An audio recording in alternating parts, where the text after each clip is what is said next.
You're watching the weekly messages of Village West Family Church. If you enjoy this, please consider joining our weekly gatherings. We meet Sunday mornings at 10:30. We'd love to have you so that you can belong, believe, and become at Village West Family Church.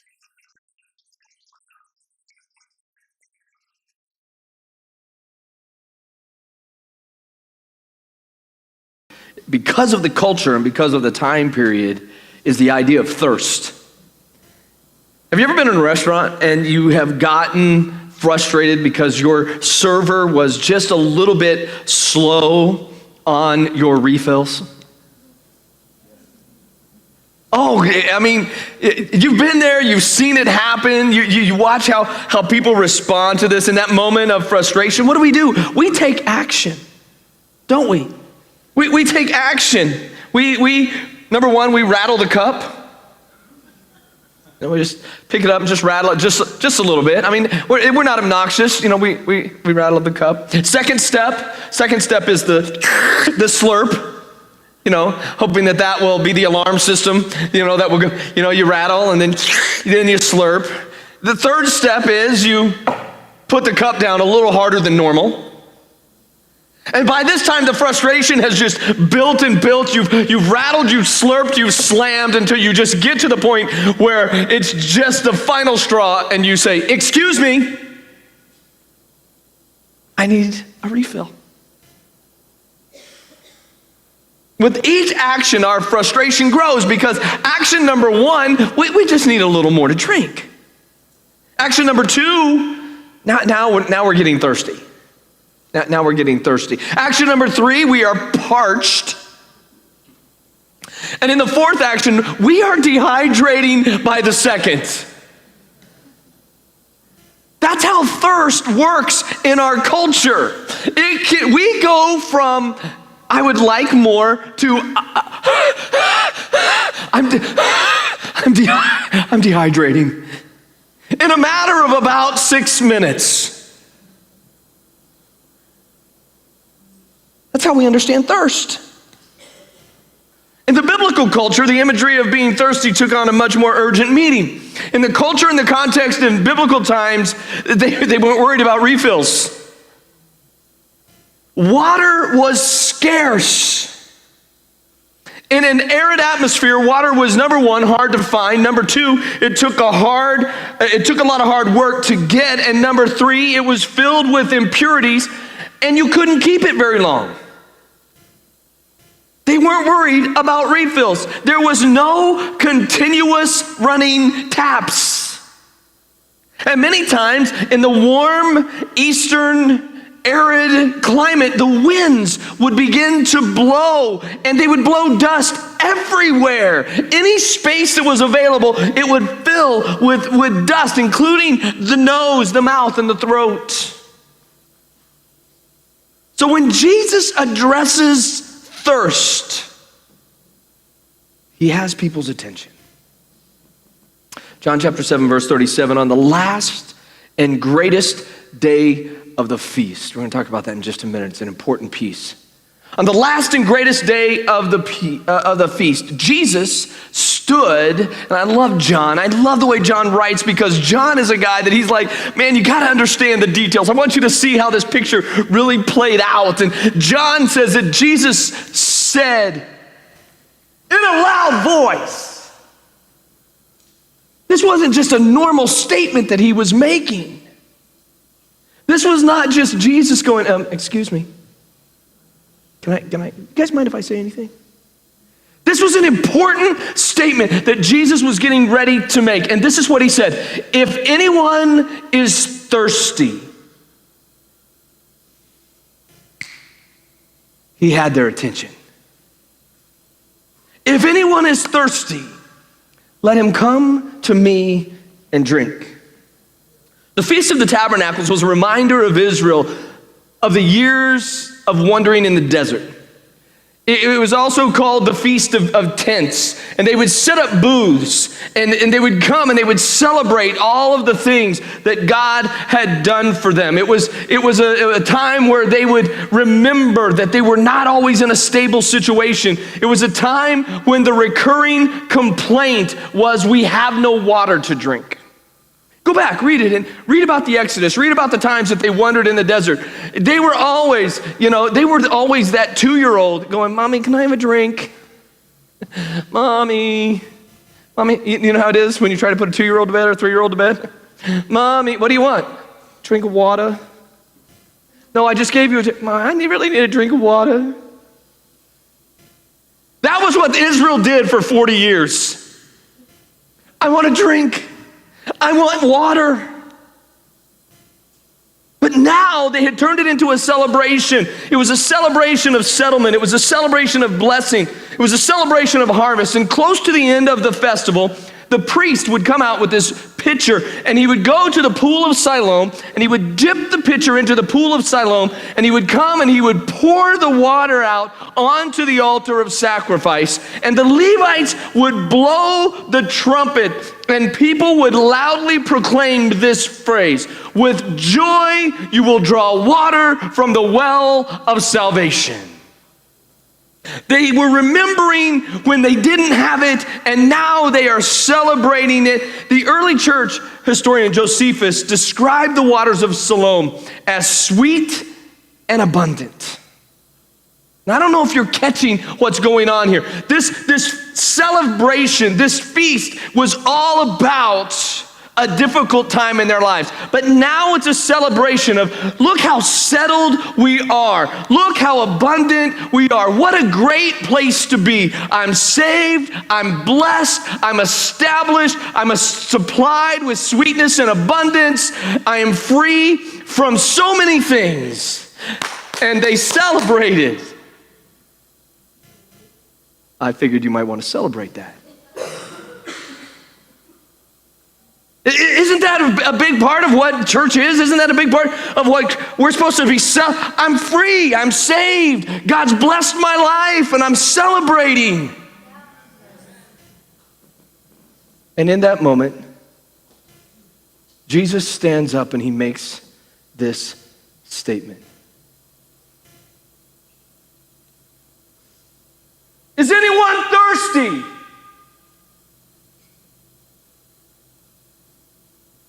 It probably sounded just like that. What? As the water is being poured out, Jesus stands up and goes, but is anyone thirsty? Let him come to me and drink. Let me give you the translation of that. There's more. Are you with me still? There's more.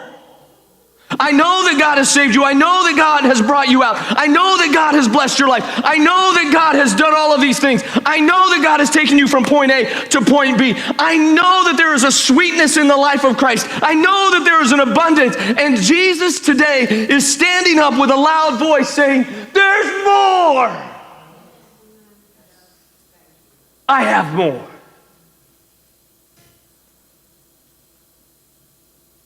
There's a lot of reasons that we become physically thirsty. The heat makes us thirsty. You know, we're not used to heat yet.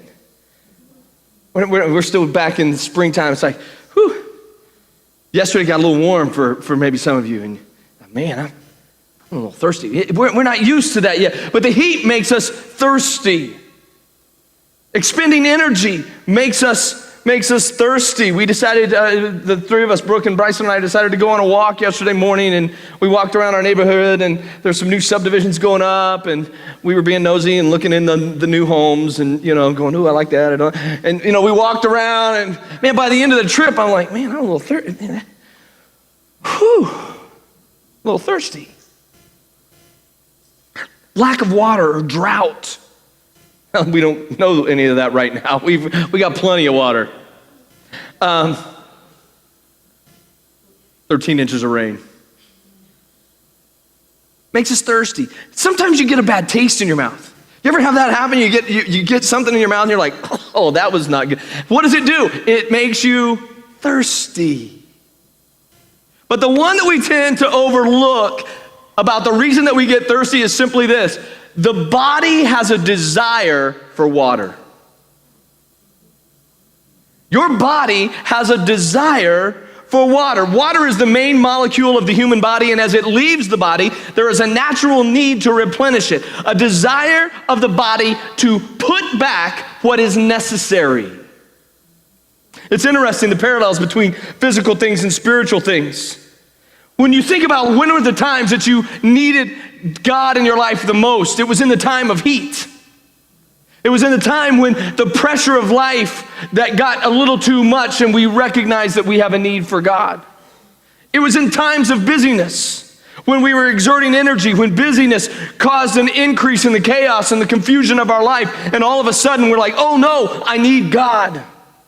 In the times of dryness, when we feel like we're alone and in an arid place, when we feel far away from God and we recognize, oh no, I need Him now. In the times of hurt and helplessness, when things happen to us or hurts that people cause, they leave a sour taste in our mouth. Things that happen in our life kind of leave us a little embittered. And we come to a realization that, oh no, I need God in my life. But what about those times? Are there still times when it is just a simple desire for what's necessary?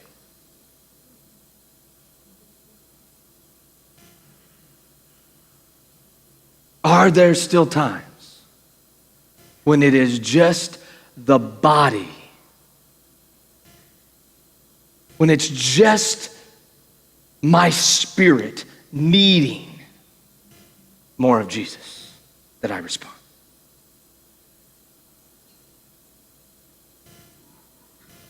Jesus said, if anyone is thirsty,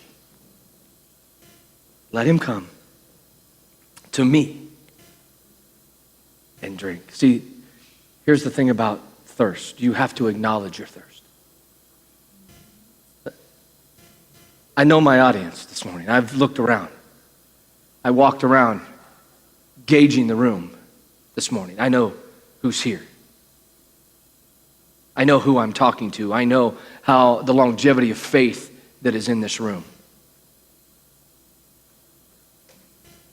You have to acknowledge your thirst still. If anyone is thirsty, Jesus said. If anyone is thirsty. The if in that phrase opens it up to be a question. As the crowd listened, it's possible that there was someone in that room who went, am I thirsty? I mean, when Jesus stood there and someone said, if anyone is thirsty, I'm sure that there was someone in the room who thought, you talking to me? I guess I am a little bit thirsty. As the priest poured the water out on the altar, it reminded people of their old thirst. As the water was being poured out, it reminded them of an old thirst that they had. And Jesus poses the question, are you still thirsty? Go on, saint. Oh, we know of an old thirst. We remember an old thirst. We recount the old thirst. But are you still thirsty? Are you thirsty for something more? And the opportunity was afforded to everyone. If anyone is anyone, to the religious standard, to the occasional follower, to the devoted disciple, to the passive spectator, to the person who may not really even understand who Jesus wants to be in their life, Jesus says, if anyone is thirsty. But all of us have to come to a place where we acknowledge our thirst, our desire. Jesus didn't assume the need.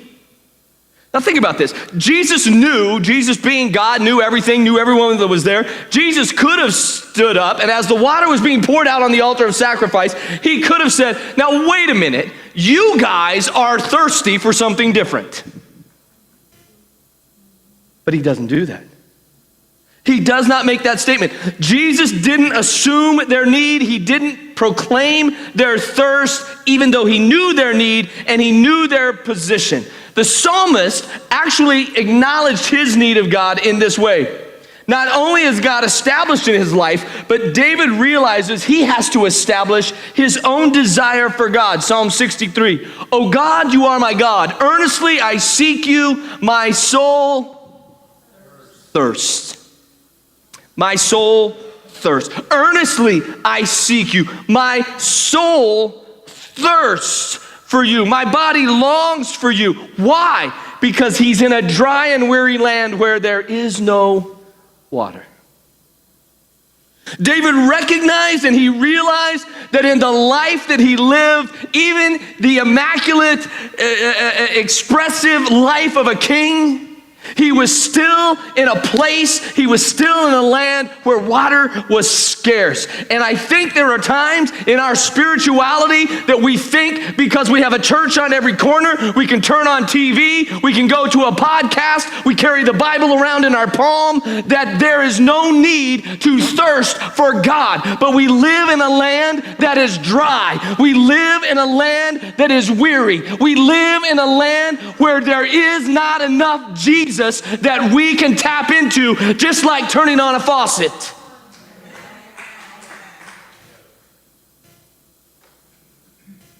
My soul thirsts for you in that place. My soul thirsts for you in that kind of atmosphere.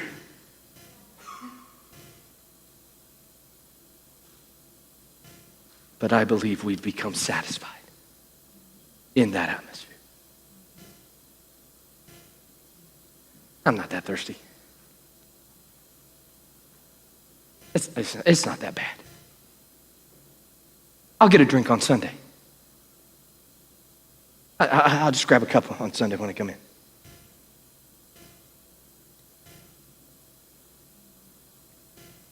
If anyone is thirsty. See, here's the deal. All of humanity has the same desire that must be filled. But you have to approach the right well. Not only do you have to acknowledge your thirst, but you have to approach the right well. Let him come to me. I remember as a kid, water was water. Whether you went to the sink or you went to the hose outside. And you could then drink from the hose outside and, no one was like, oh no, rush him to the hospital. Water was water when I was a kid. Didn't matter, where it came from. Today, we have multiple choices of types, flavors, sizes, and brands. Not only that, but we have sports drinks, power drinks, juices, teas, sodas. We have all kinds of choices when it comes to our thirst. I can decide how much I want, I can decide what flavor I want, and I can make sure that it tastes right. Are you going to track the parallel with me, or do I need to go there? I can get enough of Jesus as I want. I can go to the place where I like it coming out the best. I can go to the place where the temperature is the way I want it. I can go just get the right flavor of Jesus in my life. When it comes to my physical thirst, I have a myriad of choices. But for those listening to Jesus that day, they had one source. When Jesus said, "Are you thirsty?" their mind went to the well. They had one source. Everybody went to the well to draw water when they needed it. But what happened when the well ran dry? What would happen when the water turned bad? Jesus extends a very simple invitation. Come to me. Let me be your only source. Let me be the only flavor that there is. Sometimes the availability of choices can actually hinder us from what is necessary in our life. We try so many things to satisfy our situations. We choose relationships to satisfy our loneliness. We choose substance to satisfy loss. We choose material things to satisfy emptiness. We choose activity to satisfy significance. We even use religion to satisfy wretchedness. We have choices. The modern day wells come in all kinds of shapes and sizes, flavors, and price points. But isn't it funny that we always find ourselves needing more? John chapter 4, Jesus answered a lady at a well one day and said, everyone who drinks this water, the water he offers, or the water from the well, will be thirsty again. But whoever drinks the water I give will never thirst. He says, you have a choice. You can pick any well that you want, but if you go to that well, you're gonna come back. You're gonna be back again. You're gonna look somewhere else, and if that well doesn't fit your fancy, you're gonna find another well. You're gonna find another relationship. You're gonna find another substance. You're gonna find another thing. You're gonna find another job. You're gonna find another marriage. You're gonna find something else. And you'll be back. And you'll be back. Indeed, the water I give him will become in him a spring of water welling up to eternal life. The woman said to him, listen to this response. Listen to this response. The woman said to him, sir, give me this water so that I won't get thirsty and have to keep coming back here.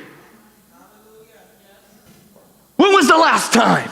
When was the last time that you said, God, give me so much of you that I don't have to go back there, that I don't have to make that choice again, that I don't have to do that again, that I don't cry myself to sleep again? When was the last time? She said, give me what I thirst for. I don't want to come back. In this interaction, the woman tells Jesus, I don't want to keep coming back to a place where I get only what I think I need. We have to get past our position. We have to get past our past. We have to come to the right well. We have to come to the only source that can satisfy every longing of our heart. And we have to do it before the need arises. We have to do it before the heat sets in. We have to do it before we exert all of the energy. We have to do it before it gets too dry. We have to go to the well.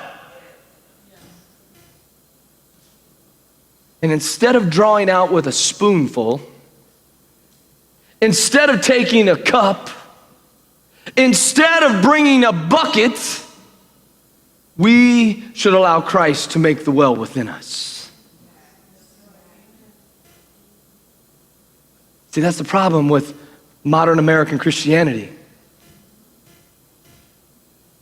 We come, and I forgot to do it. I had a spoon that I was going to put in my pocket, and I forgot to do it. We come with our spoon to church. Used to be an old song, fill my cup, Lord, I lift it up, Lord. Come and quench this thirsting of my soul. Cup's all you want? You satisfied with a cup? The problem is that cup has shrunk to a spoon in the American church. Just a spoonful of sugar, Lord, helps the medicine go down.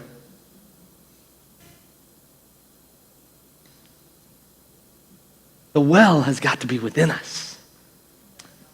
It's got to be springing up inside of us. Matthew 5, blessed are those who hunger and thirst for righteousness, for they will be filled.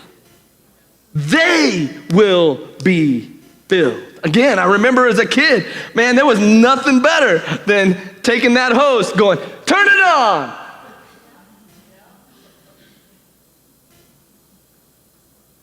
But we come into the presence of God with our spoons and go, that's all I need. Just give me a little bit. Just give me enough. Just a dose. I just need a dose of Jesus. I want to drown in Jesus. It's time to take that dose and throw it away. It's time to get drenched.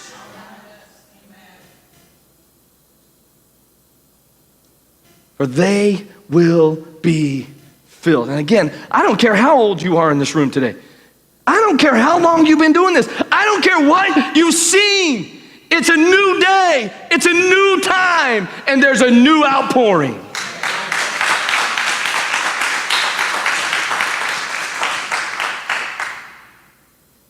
So it's up to you to attain all that you desire.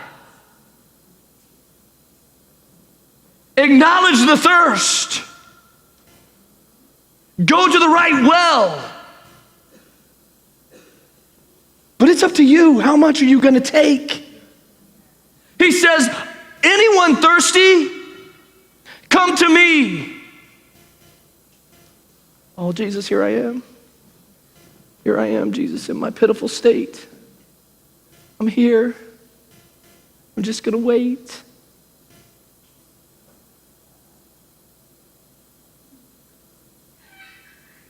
That's what we do.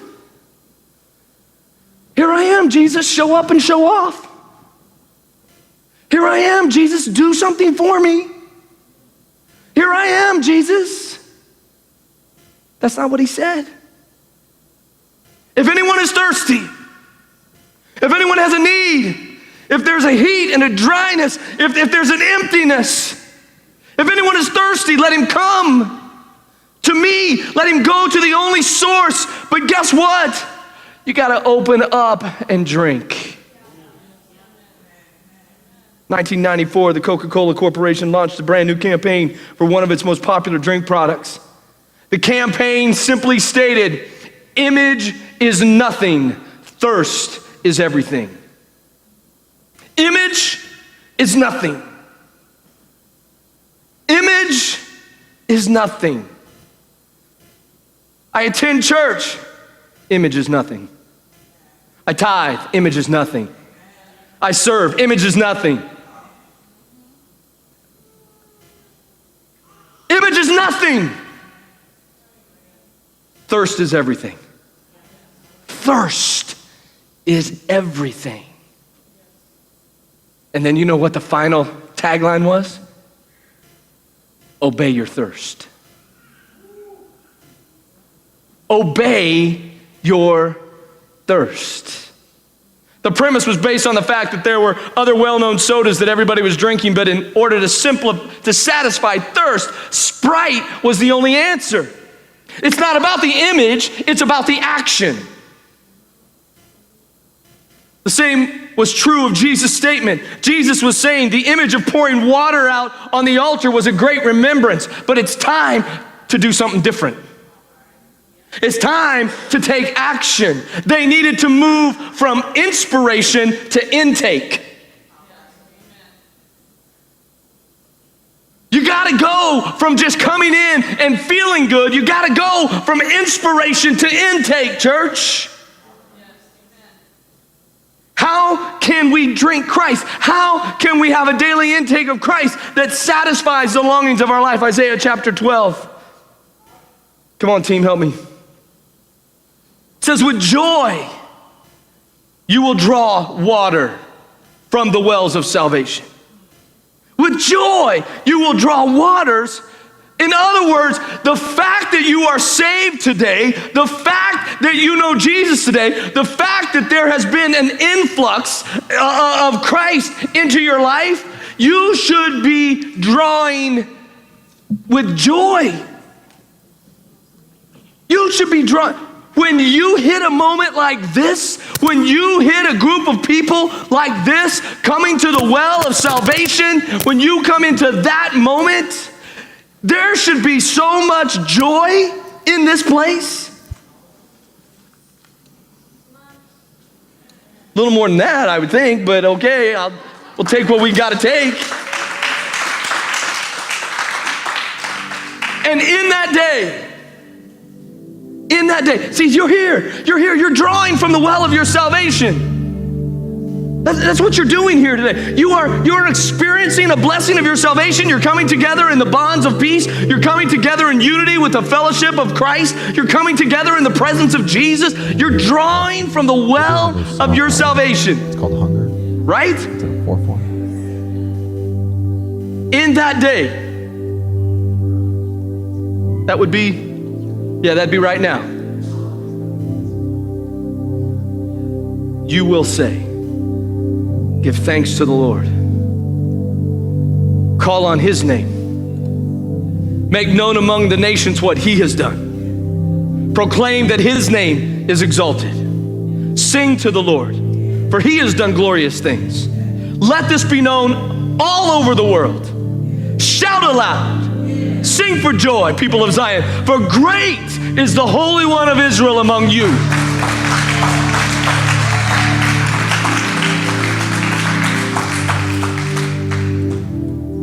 See, when we realize our joyful position in Christ every day, we should make the obedient choice to express thanks instead of complaints, to rely on his authority instead of resting on our ability, to speak of his greatness instead of sharing our grief. Yeah, I knew that one wouldn't go well. To determine his place in our life is higher than the difficulty of our life. And to worship instead of whine. That's what Isaiah just said. Don't look at me like that. It's exactly what Isaiah just said. We need to stop coming to him just to cool down the heat and the pressure of our life. We need to stop coming to him just to soothe the irritation of the dry places. We need to stop coming to him just to take the sour taste of sin and brokenness out of our life. We need to come to Jesus and drink. Yep. Realize that the thirst that we have is natural. That thirst is everything, and we need to obey that thirst. We need to obey that thirst and do everything that is necessary to obtain all that is possible in Christ.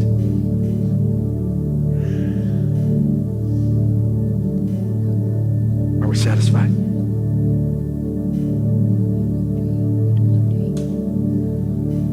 Do we have our own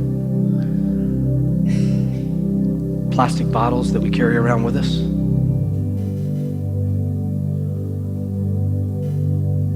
I mean, think about this. Do you know the amount of money in the industry of containers that are made both disposable and do you realize the amount of money that there is in the bottles that people carry around so that they can drink from?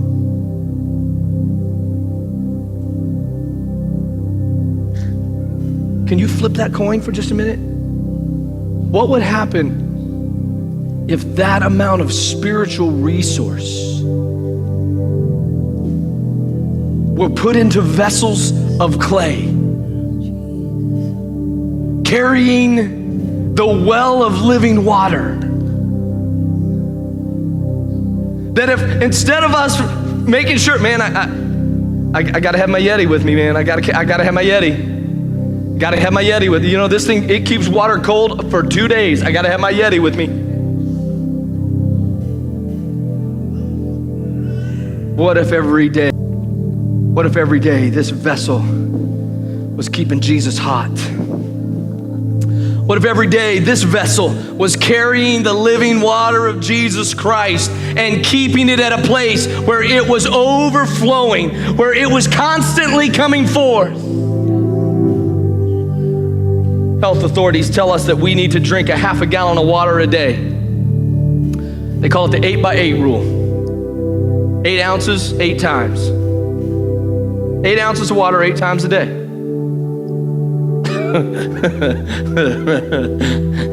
I don't do that. I don't do that. Some of you are really good about that. That's weird. No, I'm just kidding. I don't do that. Maybe it's because I don't think I need it. Maybe it's just not a priority for me.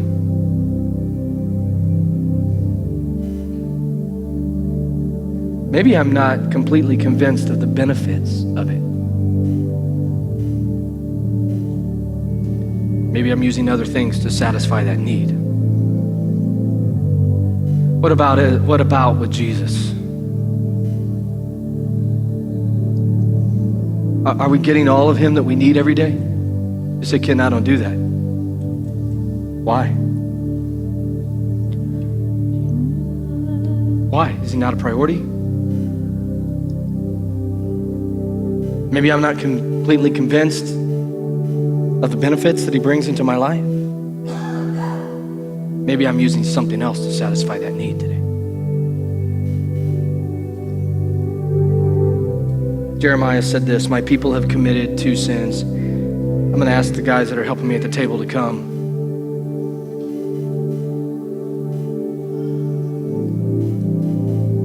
Jeremiah said, my people have committed 2 sins. Now, if you stop right there and you don't read the rest of that verse, and you just kind of let your mind run, you're probably going, oh, okay, yeah, that idolatry, they made some kind of image and they were worshiping that, and some kind of murder or something. That's probably what it was, right? Well, that's how we tend to think. We think, well, if someone's committed sins, it's these real bad things that the Bible talks a lot about, right? Watch this. My people have committed 2 sins. They have forsaken me.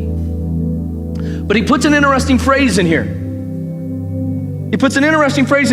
He determines who he is. He declares who he is, and it's unique. My people have forsaken me. Who have they forsaken? The spring of living water. You know what he's saying? You haven't got enough water today. You haven't drunk your fill today. My people have forsaken me. And you know what he calls it? Sin.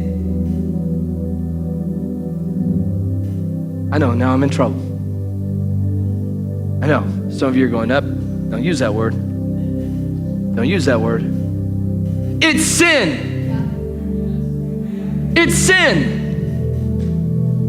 When we, as the body of believers, come to a place that we are not thirsty anymore, when the desire is not great anymore, when we cannot acknowledge that he is the only source that there is, when we don't drink, it's sin. Yep.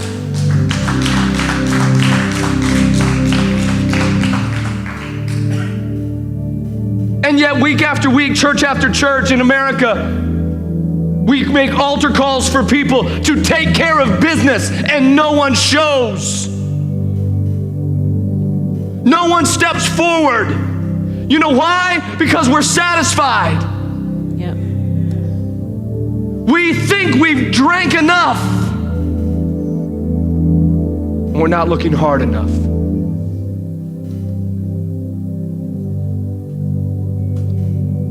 Are you thirsty?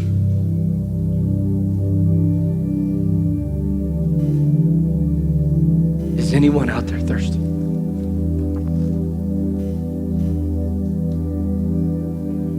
Then there is a well. There is a fountain. There is a source. And it's time to be moved beyond the satisfaction of our salvation. It's time to move from the symbolic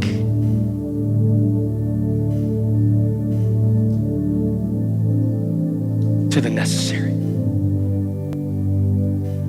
Revelation 21:6 said, he said to me, it is done. I am the Alpha and the Omega, the beginning and the end.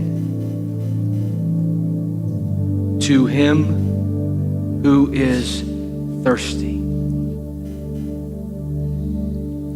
See, there's not a thing in your life, beginning to end or middle, that God cannot, will not, has not already intercepted. But are you thirsty enough? Are you thirsty enough? To him who is thirsty, I will give drink.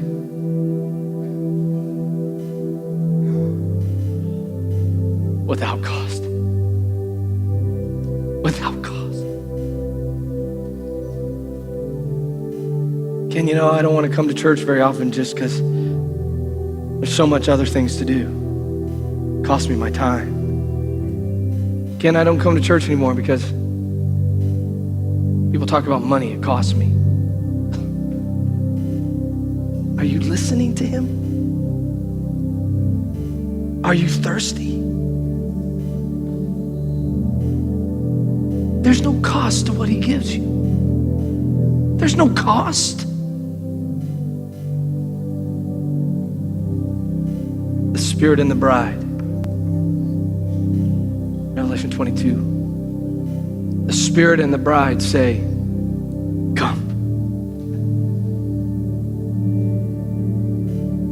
And let him who hears say, come. Whoever is thirsty. I'm telling you, church, this is a high priority on the mind of Jesus Christ. Whoever is thirsty, let him come. And whoever wishes, let him take the free gift of the water of life. Are you thirsty?